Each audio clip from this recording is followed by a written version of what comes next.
إلا بالله العلي العظيم نحمده ونستعينه ونستغفره ونشكره ونتوسل إليه ونتوكل عليه ثم نصلي ونسلم على خير خلقه حافظ سره ومبلغ رسالاته سيدنا ونبينا أبي القاسم محمد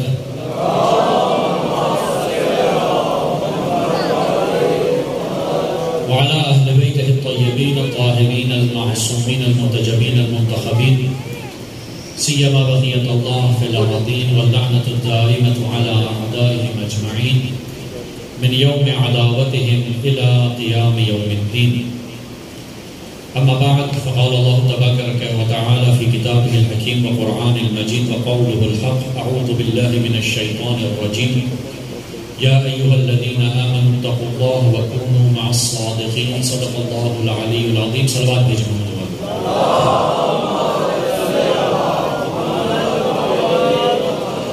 معزز سامعین والی قدر احباب، سلسلہ مجالس کا جو عنوان رکھا وہ تعارف امام بزبان ابن امام ہے. برادر نے ایک سوال کیا کہ کل کی مجلس سے ایک شبہہ بہرحال ہو سکتا ہے ذہنوں میں آ جائے کہ ہم نے کہا کہ معصوم کا تعارف غیر معصوم کی زبان سے. تو سوال یہ ہے کہ کیا حضرت عباس غیر معصوم ہیں؟ توجہ سمجھیں. جس معنی میں ہم ائمہ کو معصوم کہتے ہیں وہ اس معنی میں معصوم نہیں، کیونکہ جو امامت کا منصب ہے وہ عصمت کے ساتھ ہے، اور یہ کمال ہے ان ہستیوں کا کہ وہ جو اہل بیت کی جو لڑی ہے 14 معصومین کی، دیکھیں ہم 14 معصومین کہتے ہیں، 15 یا 16 نہیں کہتے، جو ہے جو الفاظ استعمال کرتے ہیں، یہ ان کا کمال ہے کہ یہ اس بلندی پر ہیں کہ معصوم جیسے ہیں، زندگی میں کبھی کوئی گناہ نہیں کیا. ویسے معصوم کی بہت ساری اقسام ہیں. جس طرح بچے کو ہم معصوم کہتے ہیں، 15 سال تک بچہ معصوم ہے چونکہ اس کے گناہ لکھے نہیں جاتے، مگر یہ وہ باکمال شخصیات ہیں قدرت رکھتے ہوئے بھی اس طرف نہیں آتا، قدرت گناہ رکھتے ہوئے بھی، اور یہی ان کے کمال کا درجہ ہے کہ جو معصومین 14 معصوم جو امام علی علیہ السلام اور حضرت زہرا سلام اللہ علیہ کی اولاد ہیں، جو ان کی ذریت ہے، کہ جنہیں ہم 12 امام کہتے ہیں، پنجتن پاک کہتے ہیں، یہ اس عصمت پہ نہیں، اسی لیے امامت کا درجہ نہیں ملا. توجہ ہے. تو جب کہتے ہیں کہ معصوم کا تعارف غیر معصوم تو اس معنی میں ہے، نہ یہ کہ گناہ گار ہے.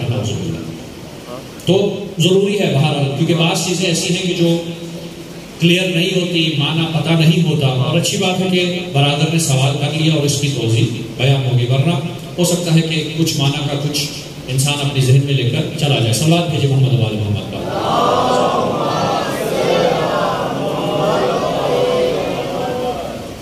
امام کا تعارف غیر امام کی زبان سے، امام کا تعارف ابن امام کی زبان سے، تو مختلف اصطلاحات استعمال کی جا سکتی ہیں.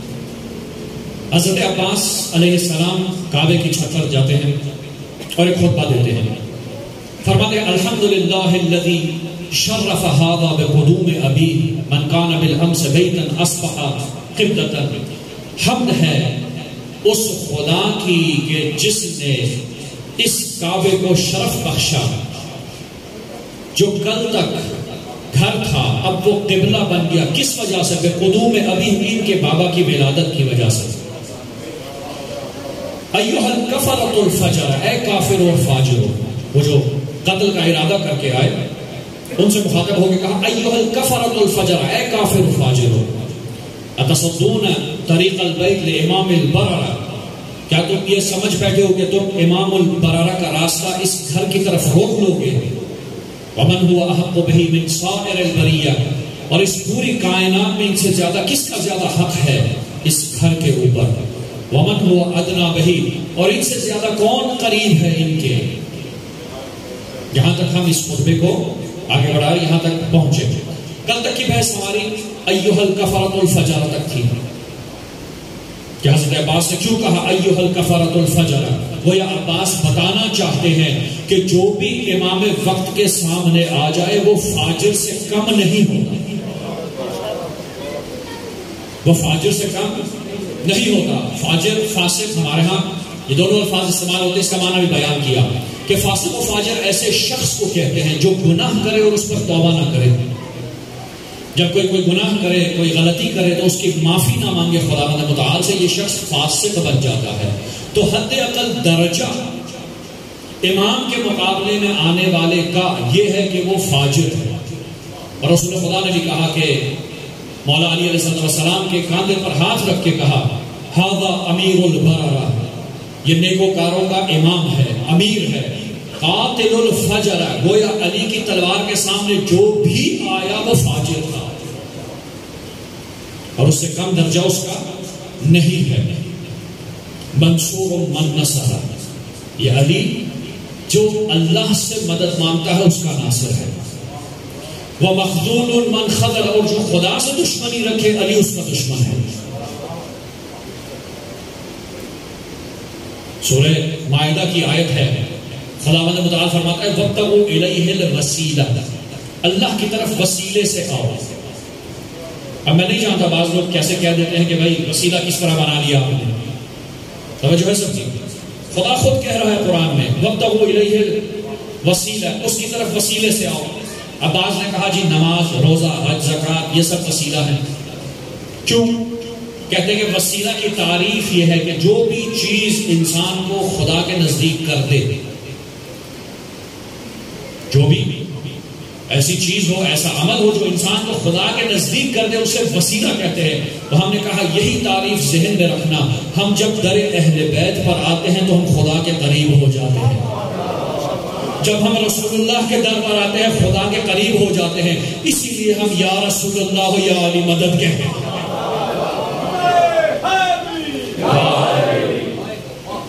تو وجہ کیا ہے؟ وسیلہ ہے، وابتغوا الیہ الوسیلہ، خدا کا حکم ہے اللہ کی طرف وسیلے سے آؤ۔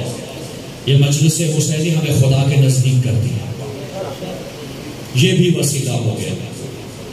تو گویا ہم حکم خدا کی اطاعت کر رہے ہیں کہ قرآن کی روح سے جو بھی چیز، جو بھی شخص آپ کو لے جائے، اولاد کی سے شفقت کرنا اگر آپ کو خدا کے قریب لے جا رہا ہے یہ بھی وسیلہ ہے۔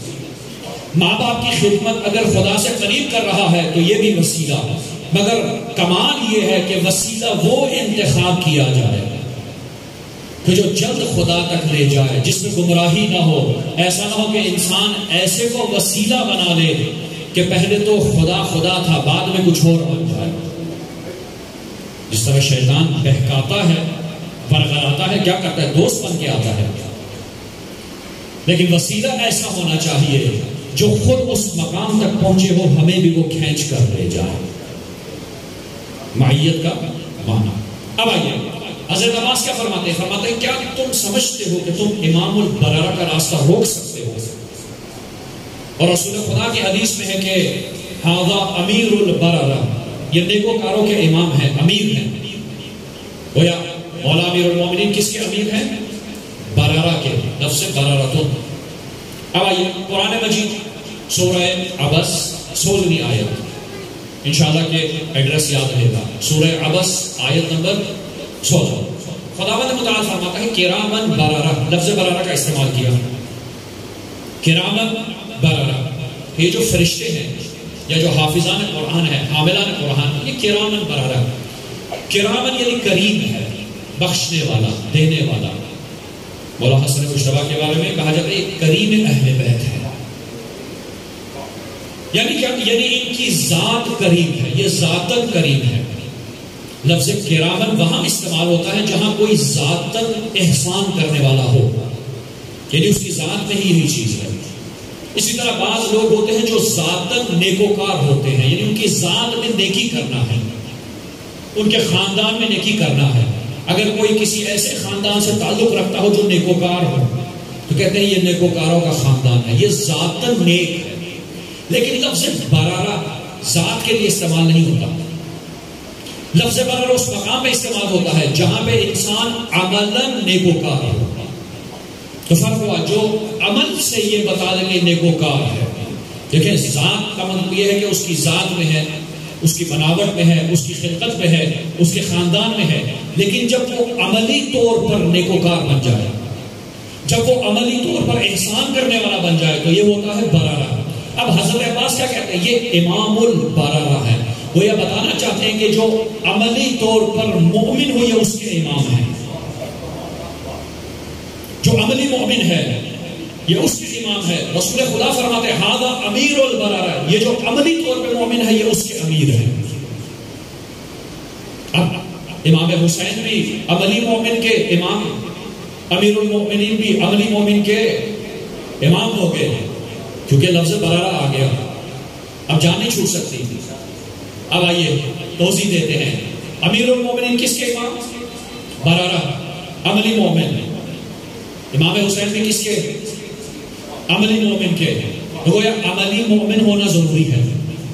رسول خدا نے جب فرمایا کہ ان الحسن والحسین سید شباب اہل الجنہ، بے شک حسن و حسین جوانان جنت کے سردار ہیں، وہ ابوہما افضلہما، اور ان کے بابا ان سے بھی زیادہ افضل ہیں. تو گویا معلوم ہوا جنت میں جو بھی جا رہا ہے وہ برارہ ہے. کیونکہ یہ امام البرارہ میں تمہید باندھ رہا ہوں، ایک مقصد تک پہنچنا ہے. جنت میں جانے والوں کے سردار امام حسین، تو معلوم ہوا جو بھی جنت میں جا رہا ہے وہ برارہ ہے، یعنی عملی مومن ہے، عملی طور پر مومن ہے.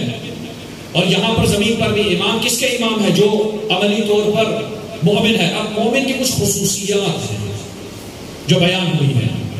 وجہ کیا ہے؟ حضرت عباس کیوں لفظ برارہ استعمال کر رہے ہیں؟ قرآن کی آیت میں بھی لفظ برارہ. رسول خدا کیوں کہتے ہیں امیر البرارہ؟ اس کی وجہ ہے.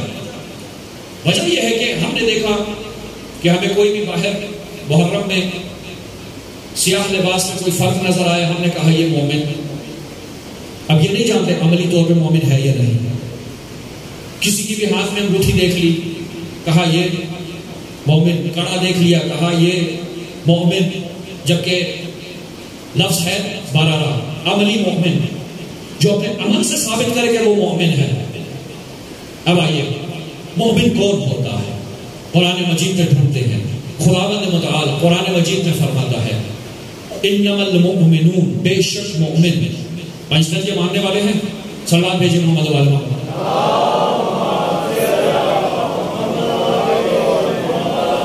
خدا بھی ان 2-3 آیتوں میں 5 نشانیاں بتا رہا ہے پنجتن کے ماننے والوں کو. 5 نشانیاں. انما المؤمنون الذين اذا ذكر الله وجلت قلوبهم. مومن وہ ہے کہ جب بھی ذکر خدا آ جائے تو اس کا دل تڑپ اٹھتا ہے، وہ خدا کے خوف سے کانپنے لگتا ہے، اس کا دل کانپ اٹھتا ہے جب بھی خدا کا ذکر آ جائے. یعنی وہ عظیم ذات جب اس کا ذکر آ جائے تو اس کا دل کانپنے لگتا ہے. اب آئیے جناب سلمان فارسی آتے ہیں در زہرا پہ. رات کا وقت ہے، کہتے ہیں بی بی میں نے امیر المؤمنین کو دیکھا صحرا میں کھڑے عبادت کر رہے تھے، نہ جانے ان پر کب کبھی طاری ہو گئی، گویا ایسے کہ جیسے کسی سانپ نے ڈسا ہو. اور مولا امیر بے ہوش ہو گئے جیسے کہ جان جسم سے نکل گئی ہو. تو جناب سیدہ فرماتی ہیں سلمان تو نے آج دیکھا ہے، میں روز دیکھتی ہوں. جب امیر المؤمنین خدا کی بارگاہ میں کھڑے ہو جاتے ہیں وجلت قلوبہم کی کیفیت طاری ہو جاتی ہے. پہلی نشانی مومن میں، چونکہ یہ امیر المؤمنین ہے. امیر المؤمنین پہلی نشانی اذا ذکر اللہ وجلت قلوبہم. دوسری نشانی واذا تلیت علیہم آیاتہ زادتہم ایمانا. اور جب بھی اللہ کی آیات پڑھی جائیں تو ان کے ایمان میں اضافہ ہو جاتا ہے. جب بھی آیات پڑھی جائیں تو آیات سے ایمان میں اضافہ ہوتا ہے. ایمان میں اضافہ آیات کے پڑھنے سے ہوتا ہے. آیات سے مراد قرآن کی آیات بھی ہے، اللہ کی نشانیاں بھی ہیں. توجہ کا دار ہو. قرآن میں خدا کہتا ہے کہ وَمَن يُعَظِّمْ شَعَائِرَ اللَّهِ فَإِنَّهَا مِن تَقْوَى الْقُلُوبِ. جو بھی اللہ کی نشانیوں کا احترام کرے گا اس میں اس کے دل کے لیے تقویٰ ہے. جو اللہ کی نشانیوں کا احترام کرے گا، صفا و مروہ اللہ کی نشانیاں، زمزم اللہ کی نشانی، قربانی اللہ کی نشانی، جو بھی چیز خدا کی یاد دلا دے وہ اللہ کی نشانی. اور سب سے بڑی نشانی آیت اللہ العظمی مولا علی علیہ السلام کی ذات ہے. یعنی جب بھی ذکر علی ہو جائے تو اس کے ایمان میں اضافہ ہو جائے. کیوں کہا زیارت حسین ابن علی کو جاؤ؟ کیوں مولا حسین کی زیارت میں اتنا ثواب لکھا ہوا؟ مولا امام رضا علیہ السلام کی زیارت پہ جاتے ہیں، کہتے ہیں جب زائر گھر سے نکلتا ہے پہلے قدم پہ مقبول حج کا ثواب، دوسرے قدم پہ مقبول عمرے کا ثواب، اسی طرح ہر قدم پہ حج اور عمرے کا ثواب ملتا جاتا ہے. کیوں کہا؟ اس لیے کہ یہ آیات الہی ہیں، جب ان کی تلاوت ہوتی ہے، جب ان کا ذکر ہوتا ہے تو زادت ہم ایمانا، مومن کے ایمان میں اضافہ ہو جاتا ہے. یہ جو آپ مجلس حسینی میں آتے ہیں، کیوں لطف آتا ہے ذکر حسین سن کر، کیوں اہل بیت کے فضائل سن کر، ذکر سن کر آپ کے دل میں ایمان کا اضافہ ہوتا ہے، کیونکہ یہ آیات الہیہ ہیں. اور امیر المومنین نے کہا انا آیت الکبریٰ، میں وہ آیت العظمیٰ ہوں، وہ بڑی آیت، اللہ کی نشانی ہوں. تو قرآن میں خدا کیا کہتا ہے؟ وَإِذَا تُلِيَتْ عَلَيْهِمْ آيَاتُ زَادَتْهُمْ ایمانا. اور جب اللہ کی آیات پڑھی جاتی ہیں، اللہ کی نشانیاں بیان ہوتی ہیں، آیات اور نشانیاں بیان ہوتی ہیں، تو ان کے ایمان میں اضافہ ہوتا ہے. وَعَلَىٰ رَبِّهِمْ يَتَوَكَّلُونَ. تیسری نشانی، وہ اپنے رب پر توکل کیے ہوئے ہیں، اپنے رب پر توکل کیے. توکل کا معنی ہمارے عموماً ذہنوں میں درست نہیں ہے. آپ دیکھیں اگر کوئی کیس کرنا ہو تو عموماً وکیل کیا جاتا ہے، کیونکہ جج کے سامنے وکیل کو بولنا آتا ہے، ہمیں نہیں. لیکن وکیل کیا کہتا ہے جب بھی کوئی کیس کرے؟ وہ کہتا ہے تمہارے پاس جو کچھ ہے وہ سب مجھے بتاؤ، جو کچھ ہے سب مجھے بتاؤ. توجہ ہے سب کی؟ یعنی جو بھی ایویڈنس ہے، کچھ بھی تم جان کر، چاہے وہ مجرم ہی کیوں نہ ہو. وہ کہتا ہے جرم کا اقرار میرے سامنے کر لو، میں تمہیں وہاں بچا دوں گا. وہ اس کو سب معلوم ہونا چاہیے کہ یہ جو شخص کیس کر رہا ہے اپنی پوری تلاش کرتا ہے، سب کچھ لا کے اس کو دے دیتا ہے. اب اس کے بعد اس کے بس میں کچھ نہیں، جو کچھ ہے اس وکیل نے کرنا ہے. توکل کا معنی بھی وکیل سے ہے، وکالہ سے ہے. یعنی کیا؟ یعنی ہماری توان میں جو کچھ ہے وہ سب کر ڈالو، اور جہاں پہ تمہاری پہنچ نہ ہو اس کو خدا پر چھوڑ دو. ہمارے ہاں جو مسائل ہیں وہ اس وجہ سے ہے کہ ہم اپنی پوری محنت نہیں کرتے، اور پھر اصطلاحاً کہتے ہیں ہم نے اللہ پر توکل کر لیا. اہل بیت کی ذات بھی کہتی ہے کہ تم سب کچھ ہم پہ اپنی پوری توانائی کرو، ہم پہ چھوڑ دو. مثلا اکثر بانیان کی پریشانی ہوتی ہے ہمارا مجمع نہیں بنتا، مجمع کی پریشانی کہ بھائی فلاں چیز. مسئلہ یہ ہے توکل کرو. یہ فرش عزا جس کے لیے بچھایا ہے، آپ کا کام ہے اس فرش عزا کو بچھانا، لوگوں کو بتانا، خطیب کو بلانا، ذاکر کو بلانا. اب ان کا آنا اور نہ آنا ان کے ذمہ ہے. یہ اپنی مرضی سے تھوڑی آتے ہیں، وہ بلاتے ہیں تو یہ آتے ہیں. اور جس کا رزق شب قدر میں لکھ دیا جائے کہ اس نے فلاں جگہ جانا ہے، وہ وہاں پر پہنچ کر رہتا ہے. اب بھلے بارش ہو یا نہ ہو، بھلے طوفان آئے یا نہ آئے، یہ ہمارے ذمہ نہیں ہے. ہمارے ذمہ یہ ہے کہ جو بیان کرنا ہے کر دو، جس کی اصلاح ہونی ہے وہ ان کے ذمہ ہے. آپ کا کام ہے فرش عزا تیار کرنا، مومن کا آنا نہ آنا ان کے ذمہ ہے. یہ ہوتا ہے توکل. تو مومن کی تیسری نشانی کیا ہے؟ وَعَلَىٰ رَبِّهِمْ يَتَوَكَّلُونَ، اپنے رب پہ توکل کیے ہوئے ہیں. چوتھی نشانی وَالَّذِينَ، یہ وہ لوگ ہیں یقیمون الصلاۃ، جو نماز کو قائم کرتے ہیں. علی امیر المؤمنین، جس کو ضربت لگے نماز کی حالت کی. اور ایک اور سجدہ انشاءاللہ عاشور کے دن بیان ہوگا، جس سجدے کو کامل کیا حسین ابن علی نے. اگر کوئی کہے میں مومن ہوں، یہ تو دعویٰ ہے. برارہ کے امام ہے وہ جو نیکوکار ہے، جو عملی طور پہ بتاتا ہے کہ میں علی کا ماننے والا ہوں. والذین یقیمون الصلاۃ، جو نماز کو قائم کرتے ہیں. میں سندھ میں عشرہ محرم پڑھ رہا تھا 7 شریف میں کچھ سال پہلے، تو وہاں پہ مجھے بانیان کسی صوفی کے پاس لے گئے. توجہ ہے سب کی؟ واقعہ اس لیے پیش کر رہا ہوں کہ مطلب ذہن میں قریب آ جائے کہ معنی کیا مراد ہے میرا. اب وہاں کے صوفیوں کا نظریہ یہ ہے کہ خدا آپ کے اندر وجود رکھتا ہے، حلول کرتا ہے، آپ کو نماز پڑھنے کی ضرورت نہیں، قبلے کی طرف رخ کرنے کی ضرورت نہیں، جہاں دیکھو وہاں خدا ہے. یہ صوفیوں کا نظریہ ہے. اسی لیے شیعت اور صوفیزم دو الگ الگ فرقے ہیں. ہمارا کام صوفیزم سے کچھ نہیں ہے. تو باتیں ہوتی رہی، کہا کہ یہ میری لائبریری، یہ کتابیں فلاں فلاں میں نے یہ پڑھا، فلاں کو پڑھا. کرتے کرتے بات نماز پہ آ گئی. جب نماز پہ آئی تو انہوں نے کہا کہ بھائی قرآن میں خدا نے کہا یقیم الصلاۃ یا اقیم الصلاۃ، نماز کو کھڑا کرو. یہ مولوی پڑھنا کیوں کہتے ہیں؟ لفظ قیام ہے عربی میں، قام یقوم یعنی کھڑا ہونا. قام زید، زید کھڑا ہے، قام کھڑے ہونے کو کہتے ہیں.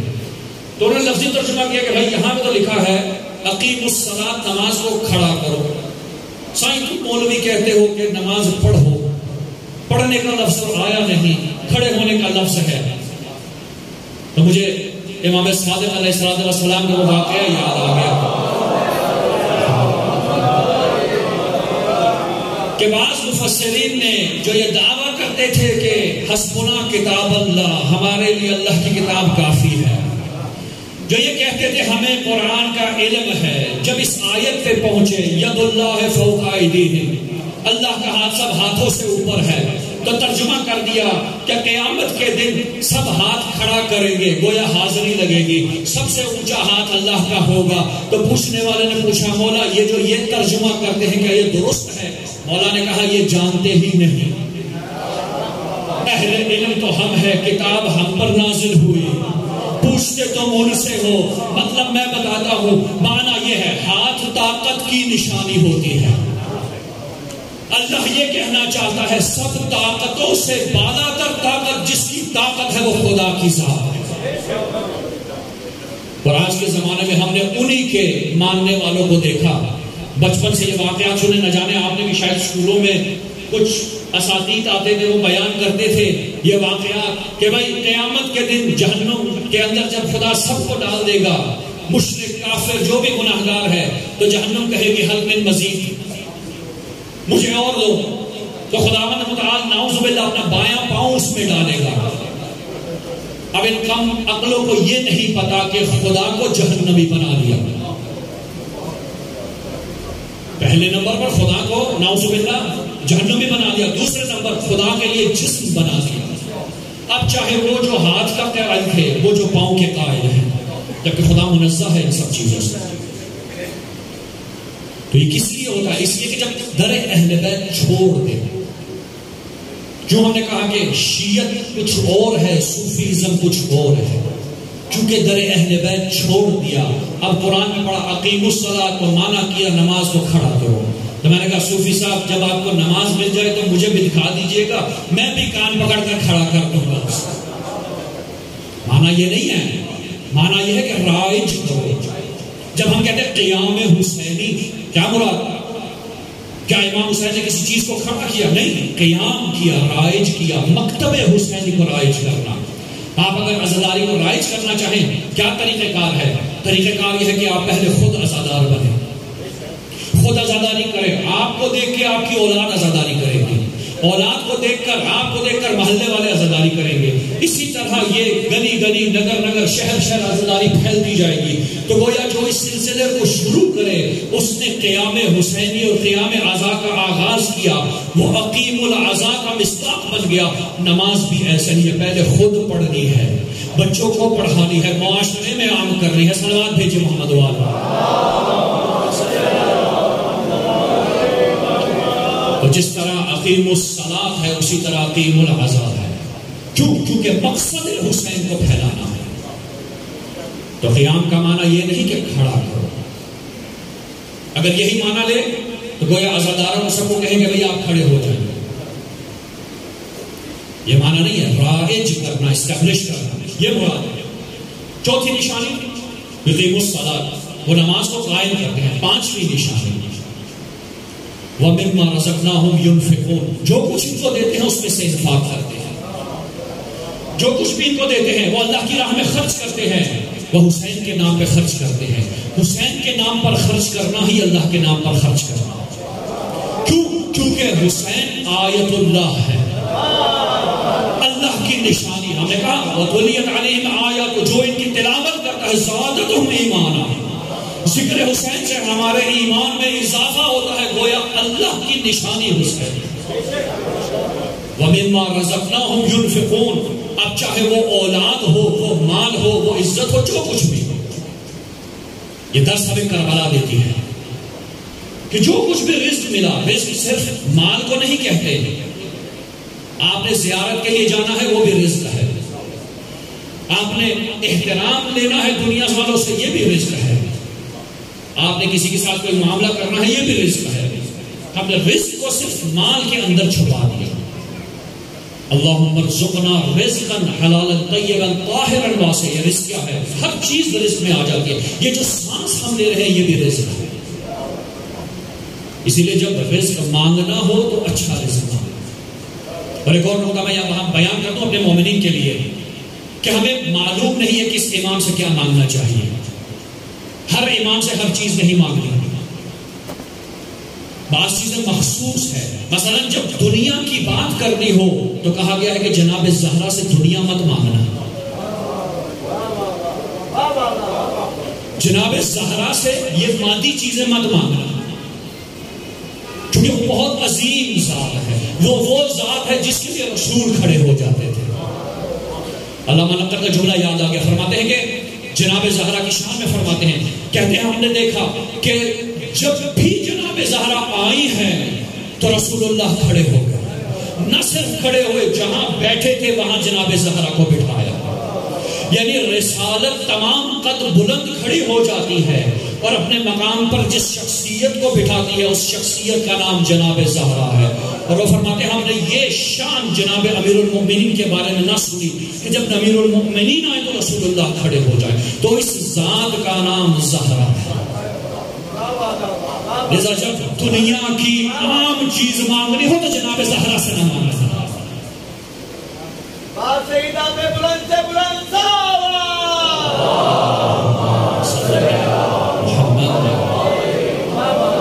اور جس کو دنیا و آخرت چاہے اکٹھے مانگنا, یہ باب الحوائج سے مانگنا. امام تقی علیہ السلام دنیا میں جو مانگو گے فوراً دے دیں گے, کیونکہ جناب زہرا نے ڈیوٹی لگائی ہے, اے میرے فرزند دنیا مانگے تم دے دینا. ہر ایک کی ڈیوٹی لگی ہوئی ہے, اس کو جاننا ضروری ہے. ہم اپنی دنیا جناب زہرا سے مانگتے رہتے ہیں, یہ گویا گستاخی ہو رہی ہے جناب سیدہ کے اس مقام کی. جاننا ضروری ہے. مومن کے لیے مطالعہ ضروری ہے. عملی مومن چاہیے اہل بیت کو. امام البررہ ہے, امام البررہ ہے. تو دنیا مانگنی ہو تو باب الحوائج کے در میں چلے جائے, لیکن آخرت مانگنی ہو, عافیت مانگنی ہو تو جناب زہرا کے ہاتھ مانگنا. وہ تو وہ ہستیاں ہیں جو مانگے بغیر ہی دے دیتی ہیں, جو مانگے بغیر عطا کر دیتی ہیں. یہ وہ ہستیاں ہیں. کیا کہا, جو بھی دے اس میں سے عطا کرے. ایک واقعہ نقل ہے ہمارے اپنے اساتید سے ہم نے سنا, اور چونکہ اساتید سے سنا اس لیے ہمارے لیے معتبر ہے. وہ واقعہ یہ ہے کہ یزد جو شہر ہے ایران کا, وہاں پر خیمے لگائے جاتے ہیں محرم کے مہینے میں. توجہ ہے سب کی. میں مثالیں اس لیے ساتھ ساتھ دے رہا ہوں تاکہ بچے بھی ساتھ ساتھ آگے بڑھتے رہیں. یزد میں خیمے لگائے جاتے ہیں امام حسین علیہ السلام کے نام پہ. آپ میں سے جو اربعین پہ گئے ہو, کربلا نجف سے کربلا پیدل چلے ہو, آپ نے دیکھا ہوگا کہ مختلف خیمے سڑکوں کے کناروں پہ لگے ہیں اور اس پہ تبرک دیا جاتا ہے, کھانا دیا جاتا ہے. یزد میں بھی یہی رواج ہے کہ خیمے لگائے جاتے ہیں, تبرک دیا جاتا ہے, چائے دی جاتی ہے. کچھ لوگ آ کر بیٹھتے ہیں, کوئی ایک اسی دوران جس دوران لوگ تبرک کھا رہے ہیں اس پہ آ کے مسائل بیان کرتے ہیں, لوگ روتے ہیں. تو یہ رواج ہے, یہ سلسلہ وہاں پہ چلا. تو وہاں پہ کچھ نوجوان تھے کالج یونیورسٹی کے, کچھ دوست آپس میں ملے, انہوں نے ارادہ کیا کہ وہ بھی خیمہ لگائیں. کہا اس سال ہم بھی ایک خیمہ لگائیں گے, اس یزد کے اس صحرا میں امام حسین کے نام پر ایک خیمہ لگائیں گے. کہا بھائی جس کی جو بھی جمع پونجی ہے جمع کرو, ہمیں اہتمام کرنا ہے. جو کچھ تھا سب جمع کیا, دیکھا پیسے کم پڑ رہے ہیں.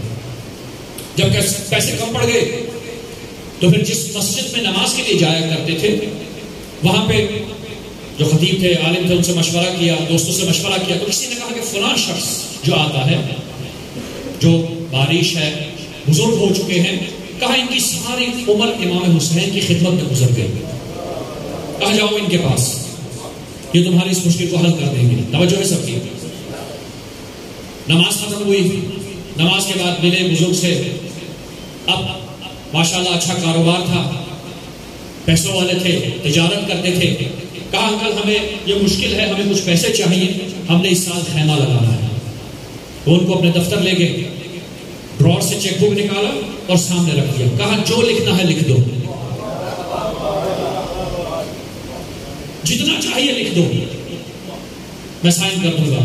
انہوں نے کہا ہم نے شرماتے ہوئے جو اماؤنٹ سوچی تھی اس سے تھوڑا سا اوپر رکھ کے اماؤنٹ لکھ دی.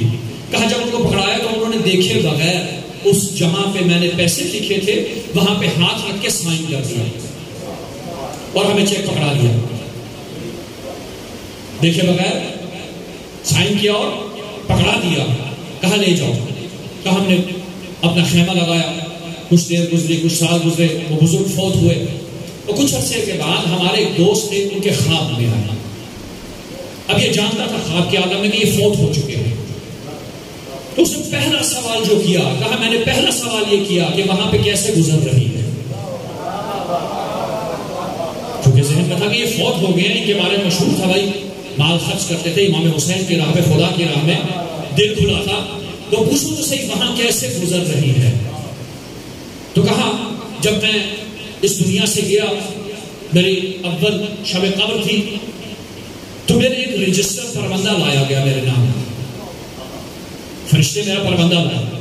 جب وہ پروندہ لائے تو اتنے میں امام حسین آ گئے اور کہا میرے کو جو رجسٹر اور پروندہ ہے وہ امام حسین کو دیا گیا. امام نے دیکھے بغیر ہی سائن کر دیا.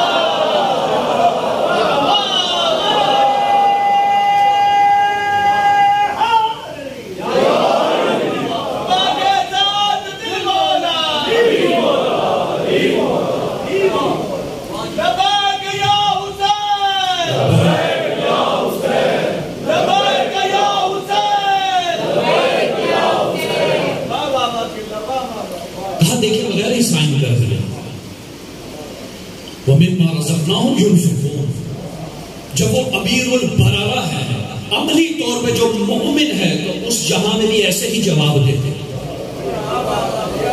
کیا وہ کسی کا احسان رکھتے ہیں؟ نہیں. تو جب ہمارے امام البرارہ ہے تو مومن پہ لازم ہے کہ وہ بھی برارہ بنے. اب آئیے امیر المومنین کے در پہ جاتے ہیں، کہتے ہیں کہ مولا مومن کی کچھ نشانیاں بتا دیجیے. توجہ ہے سب کی. ایک روایت ہے جس میں امیر المومنین نے 60 نشانیاں بتائی ہیں مومنین کی. میں ایک دو سے زیادہ بیان نہیں کر سکتا کیونکہ وقت کے دامن میں گنجائش نہیں. امام سے پوچھا گیا مولا جو مومن ہے اس کی نشانی بیان کرے. پہلی نشانی امام نے کہا وہ صادق ہوگا. بھائی صادق و امین کے ماننے والا صادق نہ ہو تو پھر کیا ہو. جو آیت میں نے سرچشمہ کرام بنایا، کیا کہا خدا نے؟ وَكُونُوا مَعَ الصَّادِقِينَ. ارے سچے کے ساتھ ہو جاؤ. بس سچے کے ساتھ ہونے کے لیے سچا ہونا ضروری ہے. میں نے اسی لیے کہا جب ہم حب اہل بیت کی بات کرتے ہیں ہم یہ نہیں کہتے ہم بھی محبت کرتے ہیں، ہم یقین سے کہتے ہیں ہم محبت کرتے ہیں.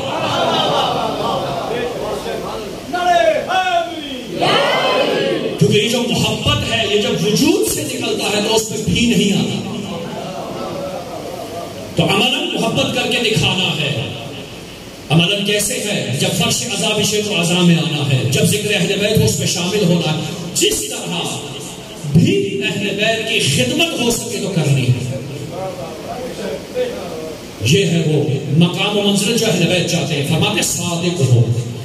دوسری نشانی راعی القلب ہے. اب یہ اصطلاح ایسی اصطلاح ہے جو عرب زبانوں کو بڑی آسانی سے سمجھ میں آ جاتی ہے. مجھے ایک ایک لفظ کا ترجمہ کرنا ہوگا، توجہ چاہتا ہوں. راعی کہتے ہیں چوپان کو، چرواہے کو. راعی وہ شخص جو بھیڑ بکریوں کو چراتا ہے، چرواہا. قلب آپ کو پتا ہے دل کو کہا جاتا ہے. اب بعض عجیب لوگ ہیں، بہرحال روایات بعض گھڑ لیتے ہیں. اب یہ بات سے بات پھیلتی جائے گی. الکلام یجر الکلام، کلام سے کلام نکلتا چلا آتا ہے. بعض نے بعض جعلی حدیثیں نقل کی جب رسول خدا کا 3 دفعہ آپریشن ہوا، وہ قلب نکالا گیا، اس کو کثیر دھویا گیا، ان کو یہ معلوم نہیں تھا یہ جو قلب یہاں پہ ہے یہ وہ قلب نہیں جس کا ذکر قرآن میں ہے۔ بھائی اس کو تو نکالا بھی جا سکتا ہے، رکھا بھی جا سکتا ہے، یہ وہ قلب نہیں، یہ تو پمپنگ مشین ہے۔ تو یہ مشکل ہوتی ہے جب اہل بیت کا در چھوڑ دو تو پھر یہی ہوتا، کبھی ید اللہ حاضری بن جاتی ہے، کبھی اللہ کا پاؤں جہنم میں چلا جاتا ہے۔ اہل بیت کو وَكُونُوا مَعَ الصَّادِقِينَ، اللہ کی کتاب کو پکڑ لو، نافرمانی سے پوچھو، تقوی اختیار کرو۔ کتاب اللہ رسول خدا چھوڑ گئے اور اہل بیت کیوں چھوڑ گئے؟ تاکہ اس قرآن کو سمجھنے میں مدد ملے۔ تو مولا امیر المومنین کیا فرماتے ہیں؟ دوسری نشانی راعی القلب، دل کا چرواہا۔ یہ اب لفظی ترجمہ ہو گیا۔ چرواہے کا کام کیا ہے؟ کیونکہ یہ اصطلاحی وہاں پہ استعمال ہوتا ہے، مجھے توضیح دینی ہے مکمل۔ چرواہے کا کام کیا ہے؟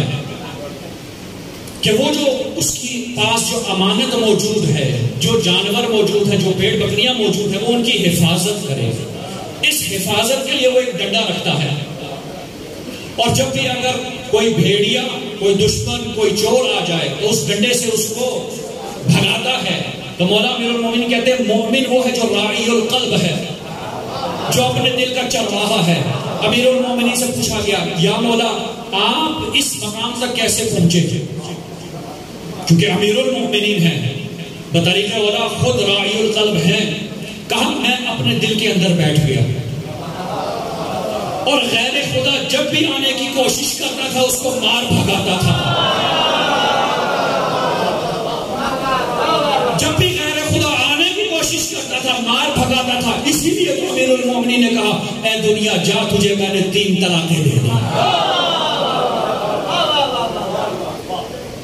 مومن وہ ہے جو غیر خدا کے علاوہ دل میں کچھ آنے نہیں دیتا۔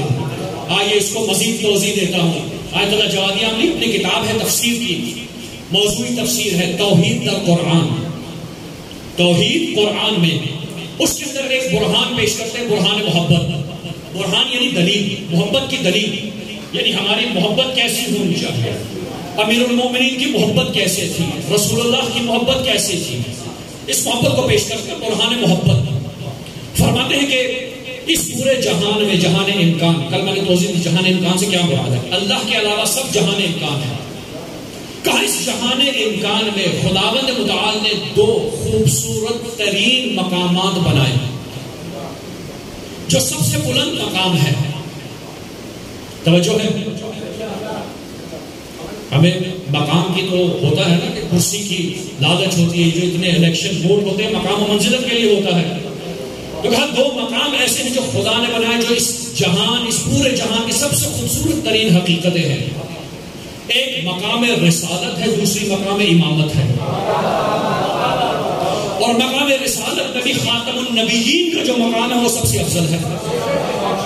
تو کہا یہ 2 خوبصورت ترین مقام خدا نے بنائے، مگر یہی 2 خوبصورت ترین حقیقتیں انسان کامل کے لیے حجاب ہوتی ہے۔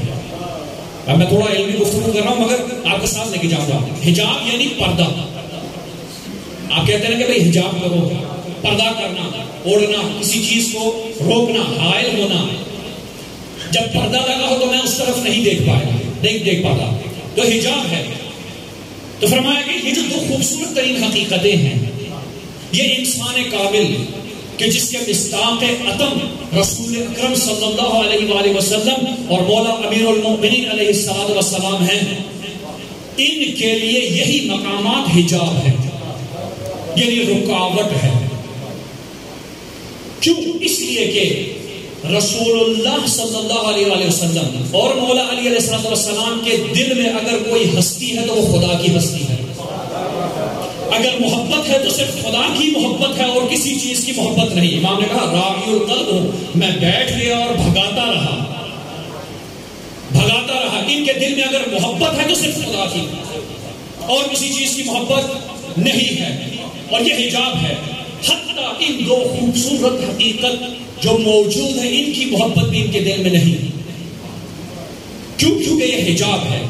دلیل دیتے ہیں، کہتے ہیں اگر ان کے دل میں ان دونوں مقاموں کی محبت بھی ہو اور اللہ کی محبت بھی ہو تو یہ اللہ کی محبت میں شرک ہو جائے گا. میں نہیں جانتا پہنچے یا نہیں. دوبارہ اللہ کی محبت ہے، صرف اللہ کی. اب یہ جو خوبصورت ترین مقام ہے بھائی ہمیں اس کی محبت ہو سکتی ہے چونکہ ہم انسان ناقص ہیں، قابل نہیں، مگر یہ جو ہستیاں ہیں ان کے دل میں صرف اللہ کے اور کسی چیز کی محبت نہیں، اس مقام کی محبت بھی نہیں. لہٰذا جب اللہ نے اپنی پوری کائنات میں، اپنی پوری مخلوقات میں اپنے علم کے ذریعے لوگوں کی محبت کو پرکھنا شروع کیا، موجودات کی محبت کو پرکھنا شروع کیا، تو دیکھا رسول اللہ کے دل میں سوائے خدا کے کوئی اور محبت ہے ہی نہیں. لہذا یہ جو خوبصورت ترین حقیقت تھی یہ رسول کو عطا کر دی. اللہ نے علی کے دل کی طرف دیکھا میری محبت کے علاوہ کچھ بھی نہیں. یہ خوبصورت ترین حقیقت جو مقام امامت ہے علی کو عطا کر دی. تو اب دیکھیے کہ جس علی کے دل میں سوائے اللہ کی محبت کے اور محبت ہے ہی نہیں، وہ علی جب میدان جنگ میں آتا ہے دشمن کے سینے پہ سوار ہوتا ہے، دشمن لعاب دہن سے بے ادبی کرتا ہے، علی سینے سے اتر آتے ہیں، کچھ دیر ٹہلتے ہیں، پھر وار کرتے ہیں، دشمن کا سر قلم کرتے ہیں. اصحاب نے پوچھا یا علی جب اتنے بڑے پہلوان کو ایک دفعہ گرا لیا تھا تو پھر سینے سے اتر کیوں آئے؟ تو علی کہتے ہیں میرے اندر ذاتی غصہ آ گیا، میں علی یہ برداشت نہیں کرتا اللہ کے غضب کے ساتھ میرا غضب شریک ہو جائے. اب وہ جو پوچھتے ہیں کہ علی 25 سال خاموش کیوں رہے، اگر مقام کی محبت ہوتی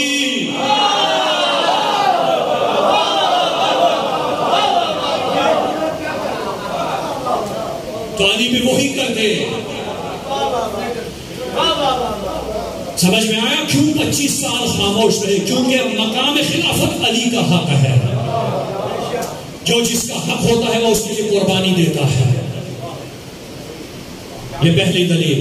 کیوں 25 سال خاموش رہے؟ علی کے دل میں سوائے خدا کے کچھ نہیں. اگر ہوتا مقام کی محبت ہوتی تو پھر علی نہ ہوتے. اس لیے پریشان نہ ہو جائے گی اگر کوئی کہہ دے کہ بھائی 25 سال خاموش رہے. یہ سوچئے کہ علی کے دل میں کون رہتا ہے. بس مومن کے دل میں بھی وہی ہونا چاہیے، چونکہ مولا امیر المومنین فرماتے ہیں مومن راعی القلب ہوتا ہے، غیر خدا کے علاوہ کچھ بھی آ جائے اس کے بھگا دیتا ہے. جو ہے سب کی تو علماء کی نشست سے بیٹھنے کا یہی فائدہ ہے. جب علماء تحلیل کرنا شروع کرتے ہیں تو حقیقت بیان کرتے ہیں. یہی عرفاء ہوتے ہیں. یہ عرفان سے ملتا ہے، صوفیزم سے نہیں ملتا. یہ ہے عرفان اصلی. تو کیا فرمایا 25 سال کہا علی کے دل میں سوائے خدا کے اور کچھ نہیں تھا.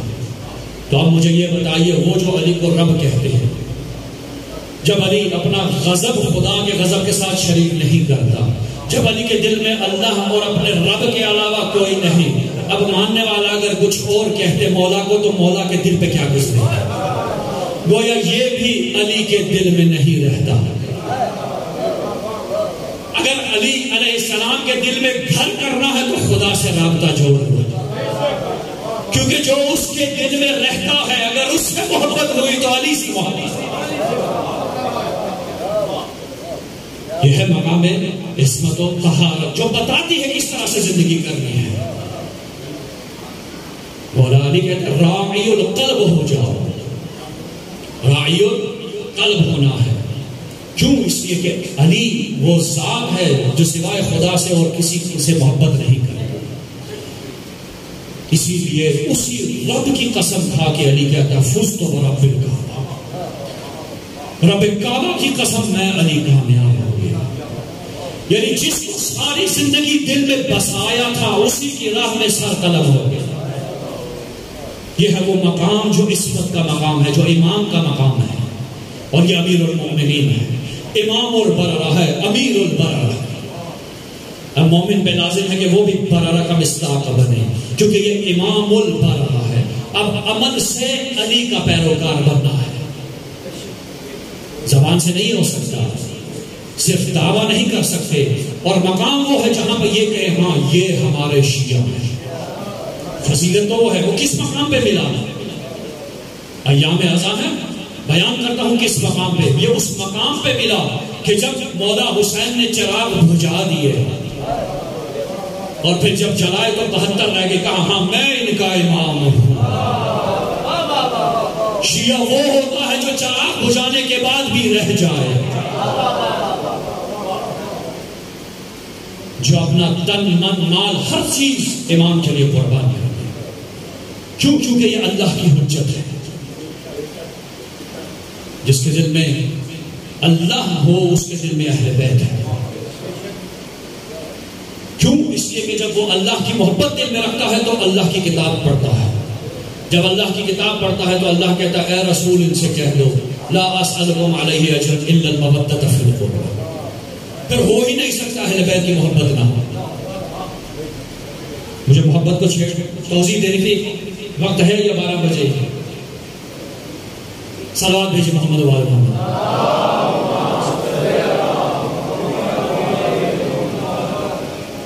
علماء اکثر یہ مثال بیان کرتے ہیں کیونکہ موضوع میں آگے میں نے کہا الکلام یجر الکلام، کلام سے کلام نکلتا ہے، تو میں تکرار کر دیتا ہوں کیونکہ تکرار ہمیشہ اچھا ہوتا ہے۔ کوئی بات پتا ہو اس کو تکرار کرتے رہے تو ذہن میں رہ جاتا ہے۔ علماء کہتے ہیں باب محبت کے 2 قاعدے ہیں، کیونکہ کہا نا مودت اہل بیت، اہل بیت سے مودت کرنی ہے، محبت کرنی ہے۔ تو محبت سے کیا مراد ہے؟ کہتے ہیں مودت اور محبت کے 2 قاعدے ہیں۔ ایک ہے کہ جو جس سے محبت کرتا ہے اس کے دشمن سے نفرت کرتا ہے، یہ پہلا قاعدہ۔ مجھے اپنے باپ سے محبت ہے، اپنے باپ کے دشمن سے نفرت ہے۔ مجھے اپنے بچوں سے محبت ہے، اسکول میں گلی میں کہیں پہ کوئی میرے بچے کو تھپڑ مار دے مجھے اس سے نفرت ہے۔ بھائی یہ طبیعی ہے، نیچرل کام ہے کہ جو جس سے محبت کرتا ہے اس کے دشمن سے نفرت کرتا ہے۔ اب یہ ڈیپینڈ کرتا ہے کہ کون کس سے کتنی محبت کرتا ہے، یہ ایک الگ بات ہے۔ پہلا فائدہ جو جس سے محبت کرتا ہے اس کے دشمن سے نفرت کرتا ہے۔ باب محبت کا دوسرا فائدہ جو جس سے محبت کرتا ہے اس کا کہنا مانتا ہے۔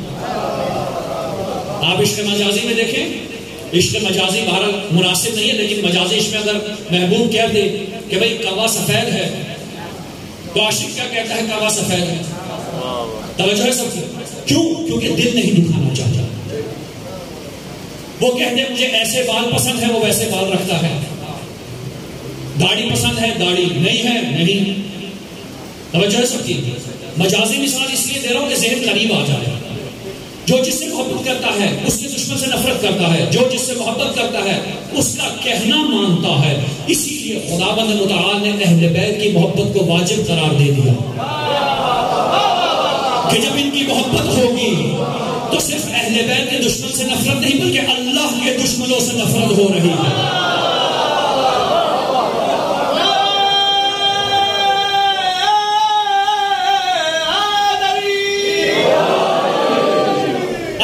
دشمنوں سے نفرت ہو رہی ہے، کیوں؟ کیونکہ یہ سار اللہ ہے، یہ حسن اللہ ہے، یہ وجہ اللہ ہے، یہ کرم اللہ۔ اور دوسرا قاعدہ کیا ہے؟ جو جس سے محبت کرتا ہے اس کا کہنا مانتا ہے، اسی لیے واجب قرار دیا کہ ان کی اطاعت کی جائے۔ اطاعت یہ ہے کہ جیسا یہ ہے ویسا بننے کی کوشش کرو۔ اطاعت یہ ہے کہ اگر چراغ بجھا بھی دیے جائیں اٹھنا نہیں ہے۔ اصحاب امام حسین نے کیا کہا جب امام نے کہا نا کہ میرے بچے بھی ساتھ لے جاؤ؟ میں مسائل کی طرف نہیں آیا، فضائل بیان کر رہا ہوں، فضیلت سمجھ کے سنیے گا۔ کیا کہا مولا ہم چلے تو جائیں مگر قیامت کے دن خدا کو کیا جواب دیں گے؟ بھائی آپ تو جانے کو کہہ رہے ہیں مگر ہم خدا کو بھی تو جواب دیں۔ اور یہ اصحاب بتا رہے ہیں جس خدا کے لیے حسین ہمیں جانے کو کہہ رہا ہے اسی کی خدا کے سامنے ہم جواب دیں۔ یہ ہے توحید کا درس، یہ کربلا والوں سے ملتا ہے۔ اسی لیے کہا کہ ذمہ داری ہے بانیان کی کہ ذمہ دار شخص کو یہاں پہ لائیں۔ یہ منبر غیر ذمہ دار کے لیے نہیں ہے، ذمہ دار کے لیے ہے۔ جو ذمہ دار ہو وہی اس کا حقدار ہے. کیوں؟ کیونکہ معرفت اہل بیت اس کے بغیر نہیں مل سکتی. تاریخ معرفت اہل بیت نہیں دے سکتی. تاریخ صرف آپ کو چند واقعات بتا سکتی ہے. قرآن تاریخ کی کتاب نہیں ہے، معرفت کی کتاب ہے. کیونکہ اگر تاریخ کی کتاب ہوتی 1.25 انبیاء کے نام، ان کے والد کے نام، والدہ کے نام، جائے پیدائش، وفات، یہ سب لکھا ہوگا. کیونکہ تاریخ میں یہی ہے کون کون سا واقعہ کب کب پیش آیا. مگر خدا نے 1.25 انبیاء میں سے 24 یا 25 انبیاء کا انتخاب کیا ہے. کیوں؟ کیونکہ سیرت بنانا ہے، کیونکہ معرفت دلانی ہے. یہ معرفت قرآن سے ملتی ہے، جس قرآن میں خدا نے کہا لا اسألکم علیہ اجرا الا المودۃ فی القربى. مگر لوگ سمجھ نہیں پائے. اجر رسالت نہ جانے کس طرح سے ادا ہو.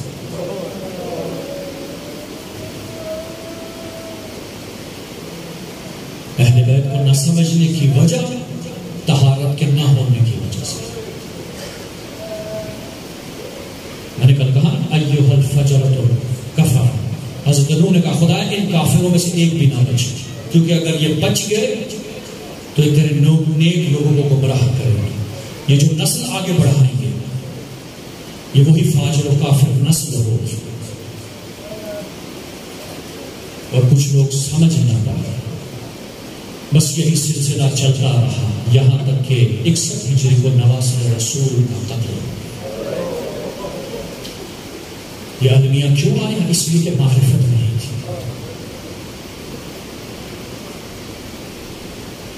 تاریخ کہتے ہیں کہ جب امام حسین علیہ السلام مکہ سے نکلتے ہیں تو ایک مقام پر پہنچتے ہیں کہ آگے سے ہو رہا ہوتا ہے. 1000 کا لشکر آ کر امام کا راستہ روک دیتا ہے. امام علیہ السلام روایات کہتی ہیں کہ جس مقام پر تھے اس سے پہلے وہاں پر پانی اکٹھا کر لیتے. امام البارہ کہتے ہیں جتنے بھی ظرف سب بھر لو، اضافی پانی رکھ لو. اصحاب نے کہا مولا اگلے مقام تک کے لیے کافی کہا نہیں، تمہیں نہیں مانا.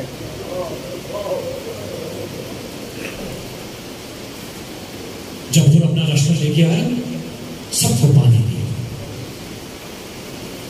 یہاں پہ راوی خود کے لشکر کا سپاہی ہے، کہتا ہے کہ میں اس فوج میں سب سے آخر میں تھا.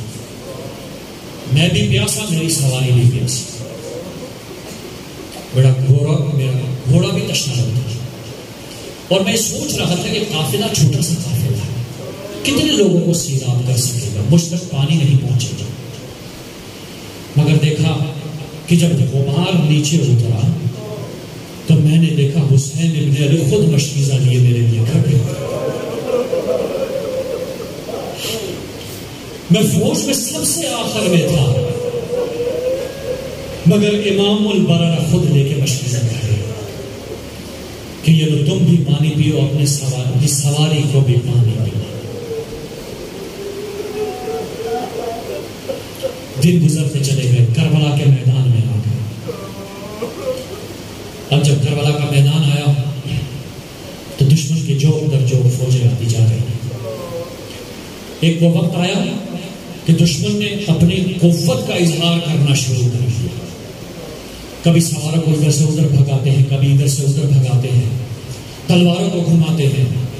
یہاں پہ مسلم بن اوسجہ سے روایت ہے، فرماتے ہیں کہ میں امام زین العابدین کے ساتھ تھا، علی ابن الحسین کے ساتھ میں کھڑا تھا.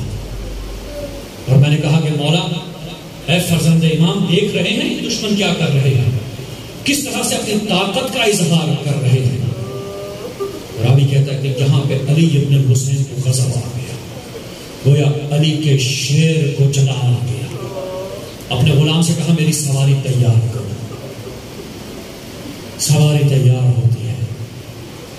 امام زین العابدین خیمے میں جاتے ہیں، زرہ پہنتے ہیں، تلوار لگاتے ہیں، باہر آ جاتے ہیں.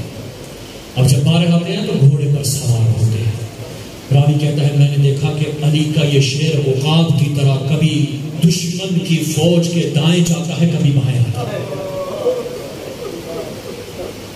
ایسے جیسے کوئی شیر اپنا شکار ڈھونڈ رہا، جیسے عقاب اپنا شکار ڈھونڈ رہا۔ راوی کہتا ہے میں نے دیکھا کہ مولا حسین یہ منظر دیکھ کے مسکرا رہے ہیں۔ کچھ دیر گزری تو پھر اپنے بیٹے کو صدا دی، بیٹا علی واپس آ جاتا۔ مورخین کہتے ہیں بس وہ دن تھا جب امام زین العابدین خیمے میں گئے اور پھر واپس پھپھی اماں کے کندھوں پہ، نہ جانے علی کے شعر کو نظر لگ گئی کسی کی۔ شب عاشور ہوتی ہے، کبھی کسی خیمے سے بیویوں کی صدا آتی ہے کہ بیٹا کل تم نے پہلے قربانی دی، ایسا نہ ہو حسین ابن علی کا علی اکبر چلا جائے۔ کبھی کسی خیمے میں جاتا ہے، کوئی بیوی یہ گلا کرتی ہے بارے لحم میرے ہاں تو کوئی اولاد نہیں، تو ایک کڑیل جوان آتا ہے کہتا ہے کہ میں آپ کی جگہ جاتا ہوں۔ بس اسی طرح یہ سلسلہ گزر رہا ہے، قرآن کے زمزمے کی آواز آ رہی ہے، دعاؤں کی آواز آ رہی ہے، اور دوسری طرف حر اپنے ایک ساتھی کے ساتھ ٹہل رہا ہے۔ تاریخ کہتی کہ حر جب اپنی سواری کے ساتھ خیمہ حسینی کے قریب آیا تو کیا دیکھتا ہے کہ العطش العطش کی صدائیں بلند ہیں۔ حر کچھ لمحے فکر میں چلا گیا اور فکر میں جا کے کہتا ہے کہ اے حر، تمہارے سواریاں بھی پانی پیے، یہ گھوڑے بھی سیراب ہیں، مگر بطور زادیاں پیاسی رہ جائیں۔ گویا حر کے دل میں وہ احترام باقی ہے۔ ہاں یہ دنیا گمراہ کر دیتی ہے مگر جو مومن ہو پلٹ کر آتا ہے۔ حر سوچ میں پڑ گیا، خود سے سوچتا رہا، کچھ دیر کے لیے الگ ہوا اور پھر یہ ارادہ کیا کہ میں امام حسین کے پاس جاؤں گا۔ جب حر نے ارادہ کیا تو چپکے سے جانے لگا تو غلام نے پوچھا آقا کہاں جا رہے ہیں؟ کہا بس اب میں وہاں جا رہا ہوں۔ غلام نے کہا ساری عمر آپ کی خدمت کی، اب بھی میں آپ کے ساتھ جاؤں گا۔ غلام کو ساتھ لیا تو بیٹے کو خبر ہوئی، بیٹا بھی ساتھ آ گیا۔ اب جب خیمہ حسینی کے پاس پہنچنے لگے نا تو حر نے کہا کہ میں ایسے نہیں جا سکتا۔ اپنے غلام کو حکم دیا کہ میری آنکھیں پٹین سے باندھ دو اور میرے ہاتھ پسے گردن باندھ دو، پسے پشت باندھ دو، میں عاصی ہوں، میں گناہگار ہوں، امام کے در پر جا رہا ہوں، شاید اسی حالت میں دیکھ کر حسین مجھے معاف کر دے۔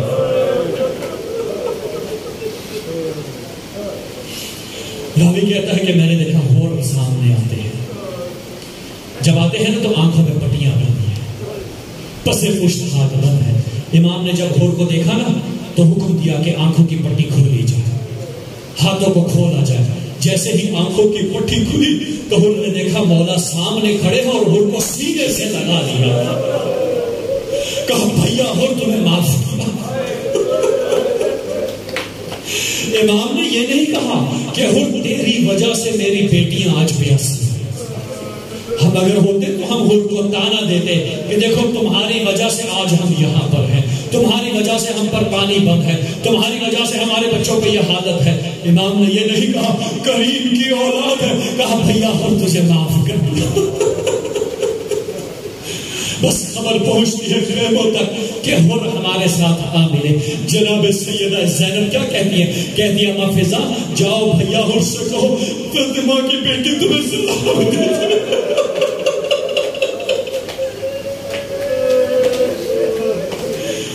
جناب حر کہتے ہیں مولا میری ایک شرط ہے، اس شرط پر آپ میری معافی قبول کیجئے گا۔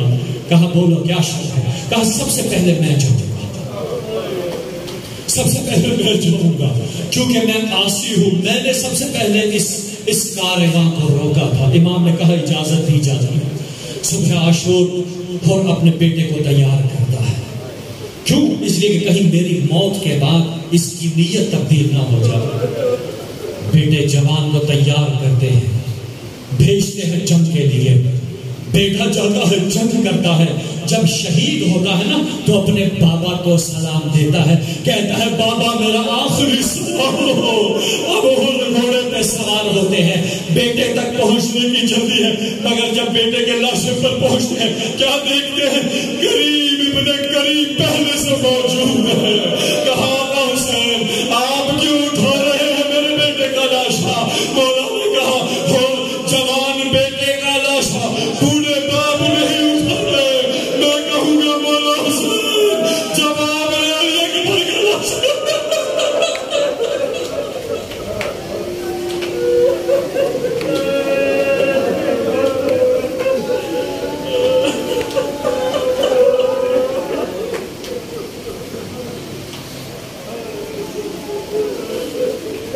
لعنت اللہ علی القوم الظالمین وسيعلم الذين ظلموا أي منقلب ينقلبون۔ بارگاہ ہماری اس قدیم سی عبادت کو اپنی بارگاہ میں قبول و منظور۔ بارگاہ ہمیں حور کی طرح پلٹنے کی توفیق عطا فرما، ہمیں وہ باعمل مومن بننے کی توفیق عطا فرما جس کے انتظار میں ہمارے امام زمانہ منتظر ہے۔ بارگاہ ہم سب کا شمار امام کے لشکر میں۔ بارگاہ بہت سارے مومنوں نے دعاؤں کے لیے کہا ہے، حاضرین کی بھی دعائیں ہیں، جملہ مومن مومنات حاضرین اور جنہوں نے تمام سے دعا کی، ان سب کی نیک دینی اور دنیاوی حاجات کو قبول و منظور ہو، جو مقروض ہیں ان کے قرضے ادا، جو پریشان ہیں ان کی پریشانیاں دور ہو۔ بارگاہ سوائے امام حسین کے کسی غم میں رونا ہمیں نصیب نہ۔ بارگاہ جو مریض ہیں حاضرین میں سے، ہمارے متعلقین میں سے، جو مرضى اور مریض جملہ مومن مومنات میں سے، ان سب کو شفاء کاملہ و عاجلہ عطا فرما۔ اللہ علماء اعلام مراجع الاسلام کا سایہ ہمارے سر پہ قائم و دائم رکھ۔ اللہ امام زمان علیہ السلام کا جلد از جلد ظہور فرما، ہم سب کا شمار امام کے حوالوں سے۔